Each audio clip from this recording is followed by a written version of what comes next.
दोस्तों, पानी के ऊपर बने बड़े बड़े ब्रिजेस की कंस्ट्रक्शन के दौरान इंजीनियर्स के लिए सबसे मुश्किल चैलेंज खुद पानी होता है। तो आज हम बात करेंगे कि पानी के ऊपर ब्रिजेस कैसे बनाए जाते हैं। दोस्तों, हमें पता नहीं कि कितने लोग ब्रिजेस के ऊपर से रोजाना गुजरते हैं, लेकिन हम में से ज्यादातर लोग इसमें छुपे कंस्ट्रक्शन के मास्टरपीस पर बिल्कुल भी ध्यान नहीं देते। ब्रिजेस की कंस्ट्रक्शन बिल्डिंग के मुकाबले में हद से ज्यादा मुश्किल होती है, क्योंकि बिल्डिंग का लोड तो स्टेबल रहता है, जबकि ब्रिजेस का लोड कभी भी एक जैसा नहीं रहता। ब्रिजेस को हर वक्त लाखों टन वजनी लोड बर्दाश्त करना पड़ता है, और वह भी ऐसा लोड जो एक जगह से दूसरी जगह मूव कर रहा हो। जैसे जैसे आबादी बढ़ती जा रही है, वैसे वैसे ब्रिजेस का इम्पोर्टेंट भी बढ़ता जा रहा है, और ये इम्पोर्टेंट उस टाइम पर मजीद बढ़ जाता है जब ब्रिजेस जमीन पर नहीं बल्कि पानी के ऊपर बने हो।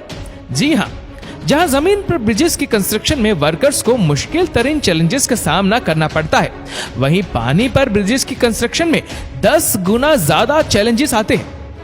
पानी पर ब्रिजेस बनाने में एक एक इंच क्या, एक एक मिलीमीटर भी पहले से कैलकुलेटेड होता है, क्योंकि अगर एक भी मिलीमीटर की गलती हुई तो अरबों रुपए और लाखों जाने एक ही झटके में ढेर हो सकती है। चाहे घर की कंस्ट्रक्शन हो या फिर बिल्डिंग की, इन सब में एक चीज कॉमन होती है, और वह है इनकी फाउंडेशन।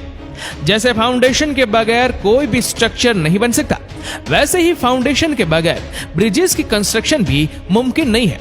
अब सवाल ये उठता है कि गहरे समंदर और दरिया पर बने ब्रिजेस की फाउंडेशन तो पानी के भी अंदर होती है, लेकिन पानी के अंदर ये फाउंडेशन आखिर बनाई कैसे जाती है? कैसे लहरों के नीचे अरबों लीटर पानी में इस काम को अंजाम दिया जाता है? और समंदर के अंदर बनी फाउंडेशन कैसे इतनी मजबूत होती है, जो पानी और लहरों के प्रेशर में भी ब्रिज को मजबूती से पकड़े रखती है?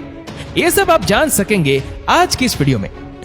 दोस्तों, पानी में कंस्ट्रक्शन करने के लिए इंजीनियर का सबसे पहला टास्क होता है पानी की गहराई देखना, और साथ साथ पानी के नीचे जो जमीन है उसके बारे में इंफॉर्मेशन कलेक्ट करना। पानी की गहराई कितनी है, पानी के नीचे जमीन पथरीली है या रेतीली, ये जानकारी हासिल करने के लिए प्रोफेशनल स्कूबा ड्राइवर समंदर के बॉटम तक जाते हैं, और कई हफ्तों तक सिर्फ इंफॉर्मेशन कलेक्शन का ही काम चलता रहता है।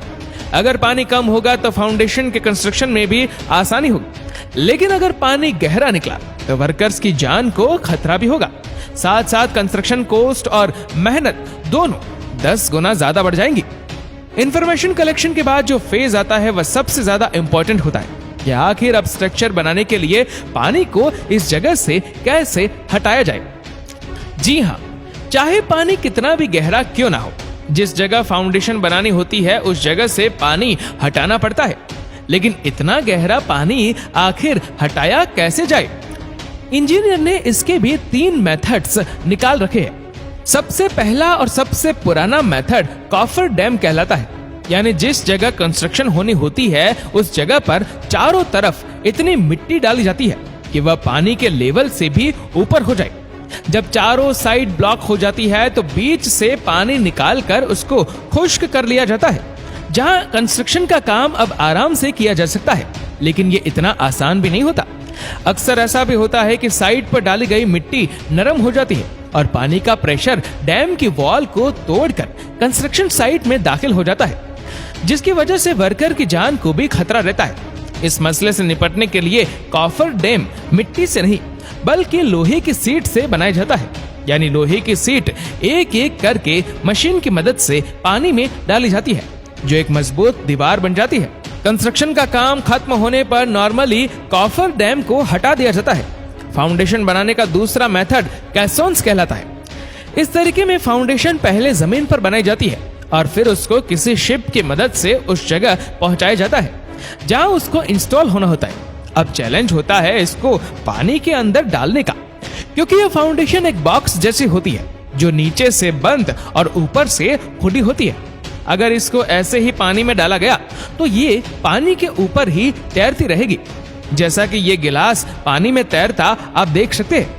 ये फाउंडेशन पानी पर फ्लोट ना करे, इसके लिए इंजीनियर के पास एक तरीका होता है अगर पानी ज्यादा गहरा होता है तो पहले शिप की मदद से बड़े बड़े पत्थर डालकर पानी के नीचे जमीन की भराई की जाती है और फिर कैसोन को पत्थरों के इस पहाड़ पर शिफ्ट क्रेन की मदद से रख दिया जाता है और आखिरकार में इसके अंदर ऊपर से कंक्रीट डालकर इसको और ज्यादा वजनी, लेकिन अगर पानी इससे भी ज्यादा गहरा हो तो फिर क्या किया जाए?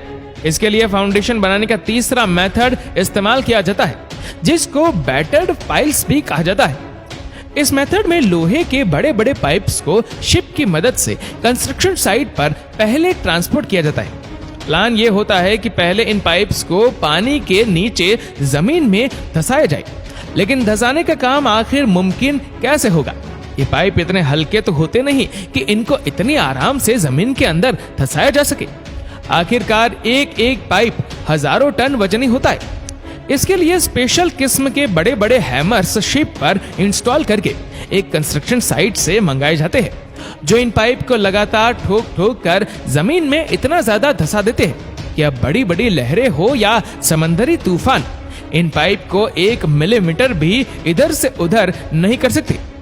अब पानी के बीचों बीच एक मजबूत और ठोस फाउंडेशन तैयार है जिसके ऊपर ब्रिज की कंस्ट्रक्शन की जा सकती है।